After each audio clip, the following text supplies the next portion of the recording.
네, 김현정 원장님이 아주 또 네. 임플란트에 대한 아주 상식을 맞아요. 아주 재밌게 또 한번 풀어주셨네요. 예, 이제 두 번째 주제도 좀 만나보겠습니다. 오늘 치아 교정법에 대해 또 다른 방법에 대해 설명해 주실 최기정 원장님 화면으로 만나보시죠.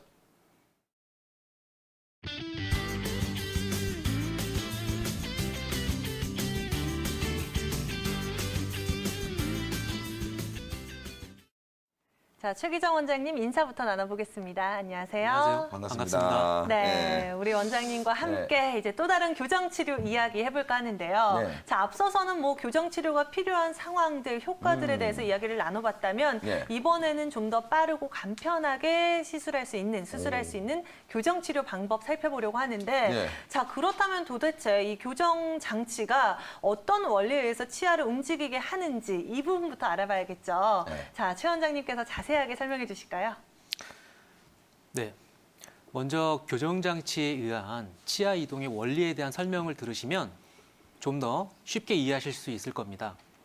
그림을 보시게 되면 많은 분들이 단단한 치아가 딱딱한 뼈 안에서 과연 어떻게 움직일 수 있는가 궁금해하시는 분들이 굉장히 많습니다.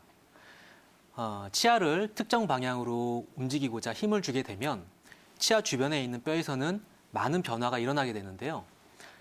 뼈의 한쪽 면에서는 눌리는 힘을 받게 되고 반대쪽 면에서는 늘어나는 힘을 받게 됩니다. 눌리는 힘을 받는 쪽에서는 뼈가 흡수가 돼서 없어지게 되고요. 늘어나는 힘을 받게 되는 쪽에서는 뼈가 새롭게 만들어지게 됩니다. 이러한 과정을 뼈의 리모델링이라고 표현을 하는데요. 이러한 리모델링 과정을 통해서 치아는 이동을 하게 되는 것입니다.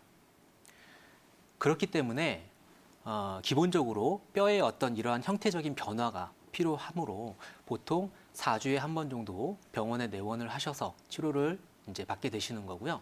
보통 성장기 아동을 기준으로 봤을 때 한 달에 대략 한 1mm 정도의 치아 이동이 일어나게 되는데요.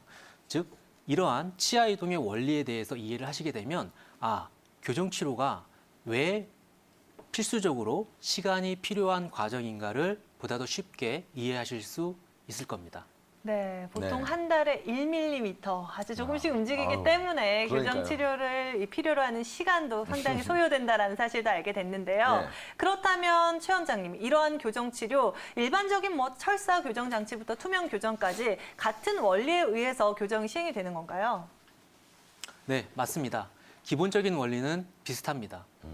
아까 말씀하셨던 이제 투명 교정 장치처럼 환자가 스스로 꼈다가 뺄 수 있는 이러한 것을 가철식 장치라고 표현을 하고요. 네.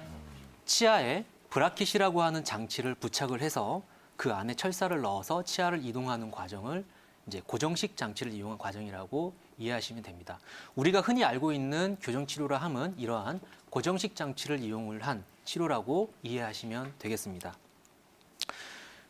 고정식 장치에서 가장 중요한 게 바로 치아에 부착을 하는 이 브라켓이라고 하는 장치인데요.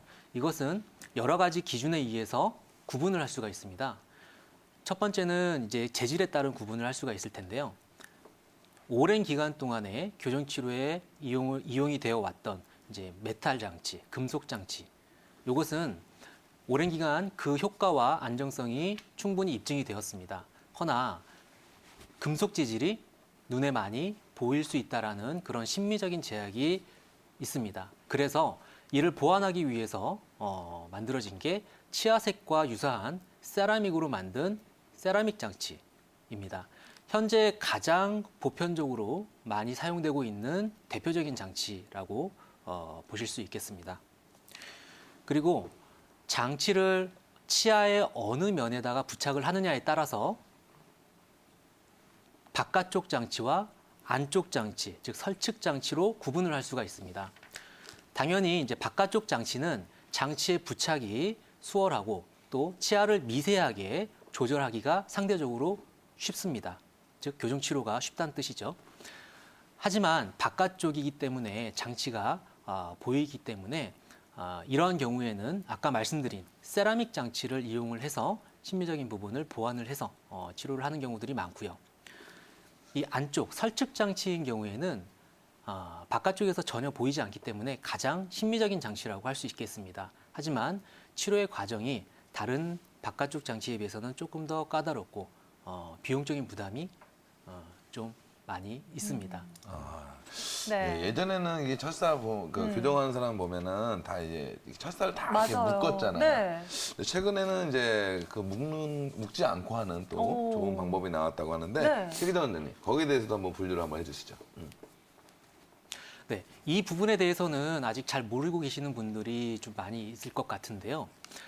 전통적으로 여태까지 많이 사용이 되었던 일반적인 장치를 보게 되면 치아에 브라켓이라는 장치를 부착을 하고 그 브라켓에다가 치아를 이동시키기 위한 철사를 집어넣고 여기에 부가적인 얇은 철사를 이용을 해서 둘을 묶어줬습니다.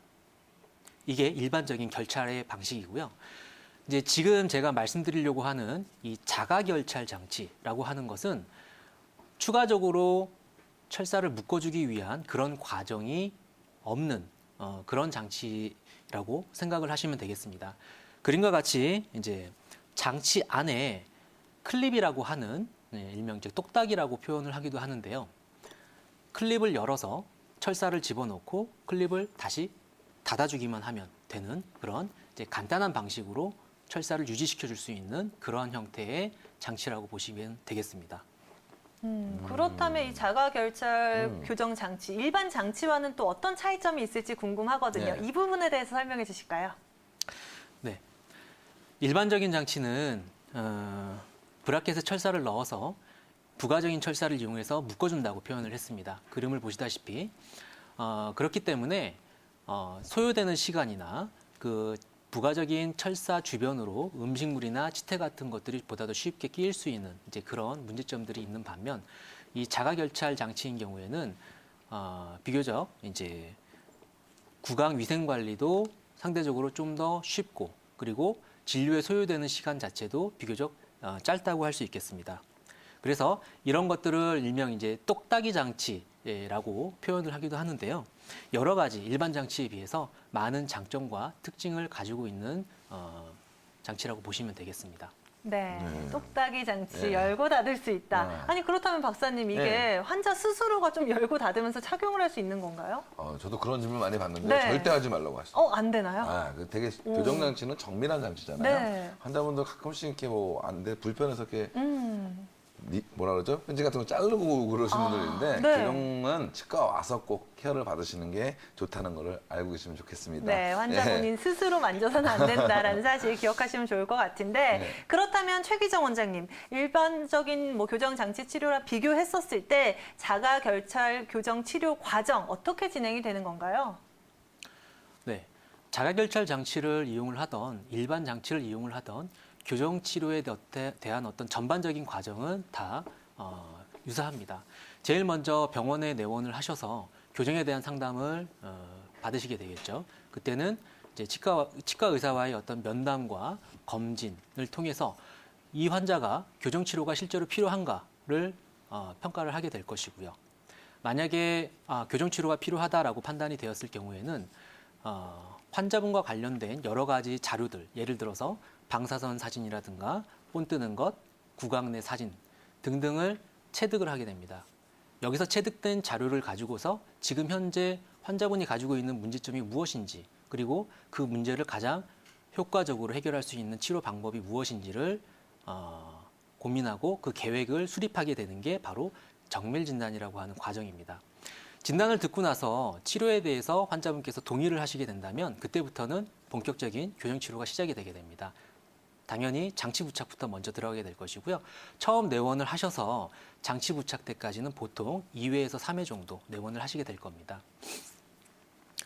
그리고 이제 보통 4주에 한 번꼴로 주기적으로 병원에 내원하셔서 본 교정 치료를 진행을 하시게 될 것이고요. 교정 치료가 끝나게 됐을 때는 교정 장치를 제거하면서 동시에 유지 장치를 부착을 하게 되는데 유지 장치를 부착을 하는 이유는 치아를 위치를 이동을 시켜놨지만 그 치아는 원래의 자리로 다시 되돌아가려고 하는 그런 경향들, 즉 재발이 되려고 하는 경향들이 있는데요. 이러한 것들이 교정 장치를 제거한 직후에 가장 많이 나타나기 때문에 일정 기간 유지 장치를 꼭 하셔야만 합니다. 그리고 유지 장치 부착을 하신 이후에는 대략 6개월에 한 번 정도씩 정기적으로 병원에 내원하셔서 치아 관리를 받으시면 되게 됩니다. 이러한 과정들은 자가결찰 장치든 일반 장치든 관계없이 모두 동일하게 진행되는 전반적인 어떤 교정치료의 과정이라고 이해하시면 되겠습니다. 네, 네. 모든 치아 교정의 치료 과정 상세하게 하나하나씩 좀 짚어주셨는데요. 네. 아무래도 치료 이후의 유지 관리도 매우 중요하다는 사실 참고해 보시면 좋을 것 같은데, 네. 자 그렇다면 최 원장님 또 한 가지 궁금한 게 그 자가결찰 교정 치료만의 장점이 또 따로 있을지 이 부분 우리 시청자님께서 굉장히 궁금하실 것 같거든요. 네. 하나하나 설명해 주실까요? 네. 가장 궁금해하시는 점이라고 생각을 합니다.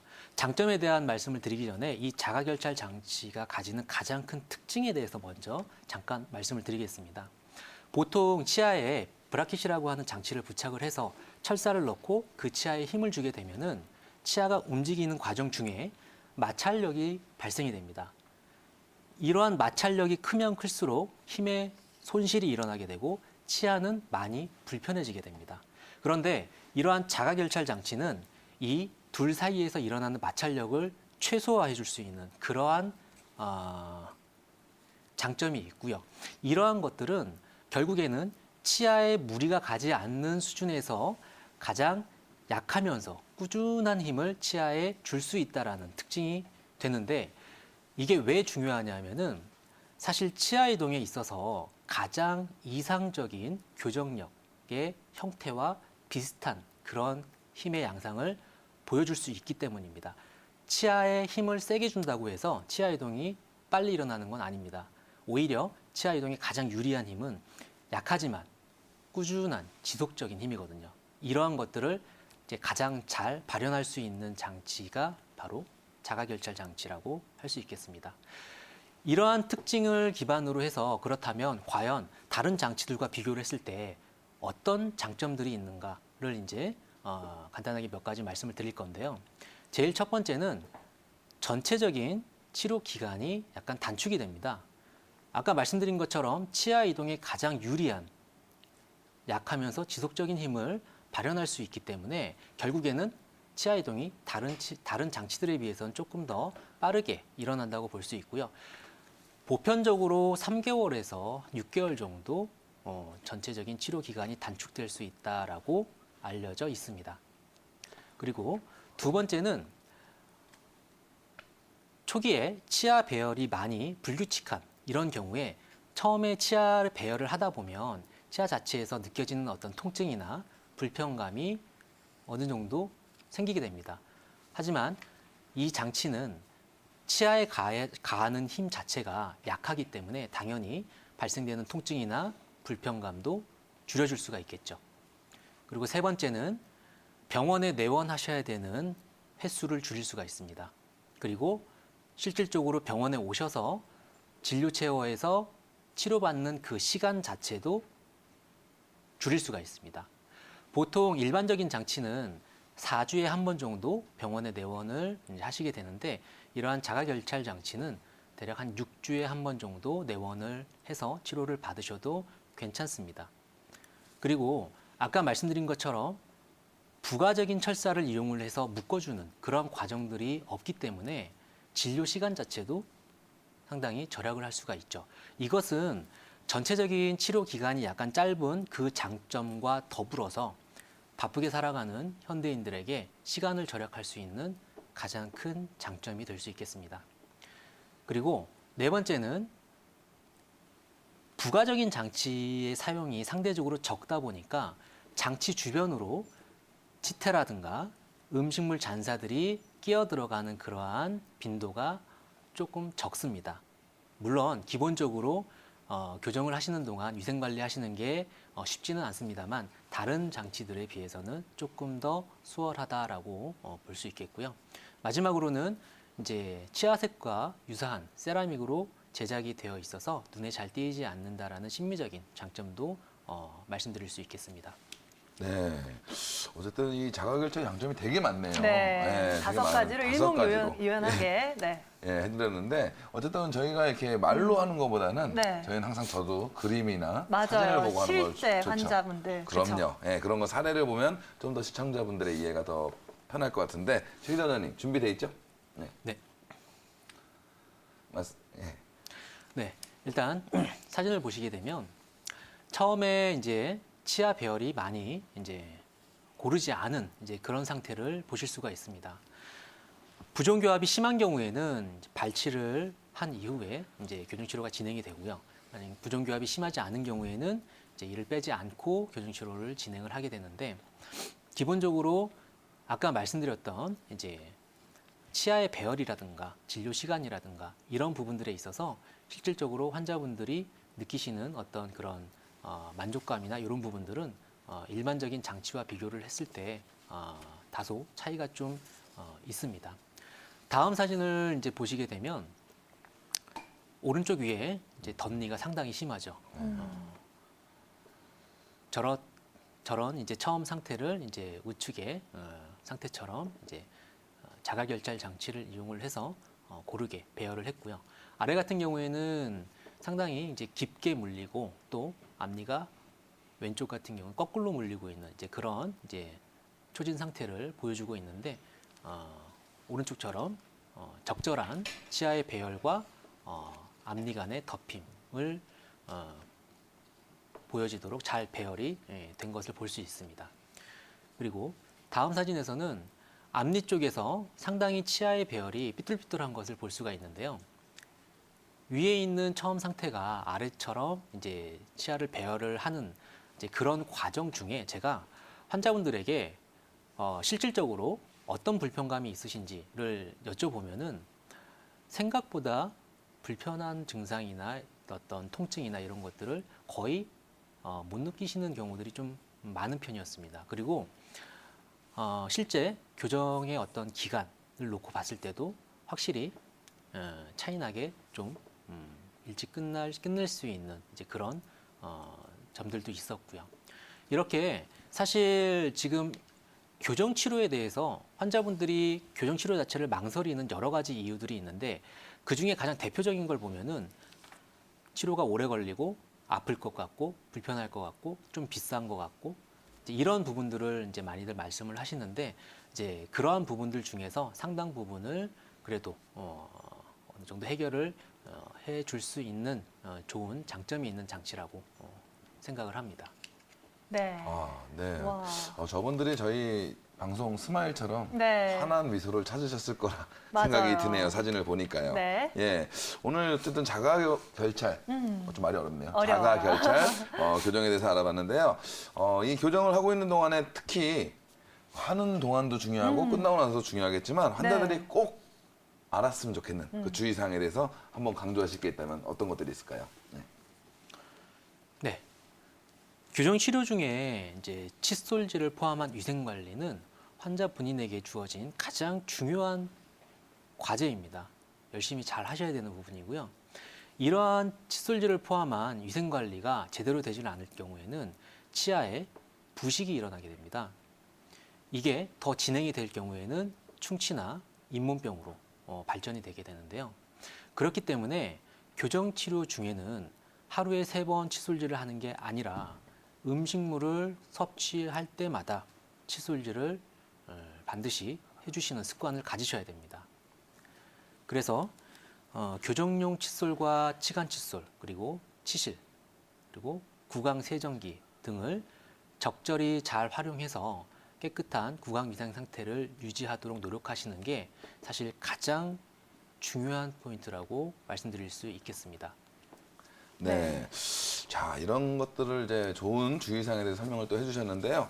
근데 시청자분들은 과연 어딜 가야지 교정을 잘 받을 수 맞아요. 있을까? 선택하기도 힘들죠. 네, 고민이 많이 될 것 같아요. 근데 그런 데 있어서 좀 팁이 되는 것도 가르쳐 주셨으면 좋겠고, 또 최근에 이렇게 치료비 문제로 또 이렇게 네. 너무 저가의 맞아요. 교정비로 광고하는 치과들도 있는데, 그런 데도 분명히 유념하면서 고민해 봐야 될 게 있을 것 같습니다. 네. 시청자분들한테 한마디 해주신다면 어떤 게 있을까요? 네, 교정 치료는 철저히 환자 맞춤형 개인형 치료입니다. 환자 개개인에 따라서 상황을 평가를 해야 되고요. 네. 그렇기 때문에 구강 구조 전반에 대한 해부학적인 이해와 그리고 더불어 시술자의 전문성을 요구하는 그런 치료입니다. 그래서 풍부한 경험과 숙련도를 가진 의료진을 중심으로 선택하는 것이 가장 중요하다고 볼 수 있겠습니다. 네, 네. 이렇게 오늘 교정치료 네. 이야기 나눠봤고요. 저희가 준비한 오늘 순서는 여기까지입니다. 함께해 주셔서 고맙습니다.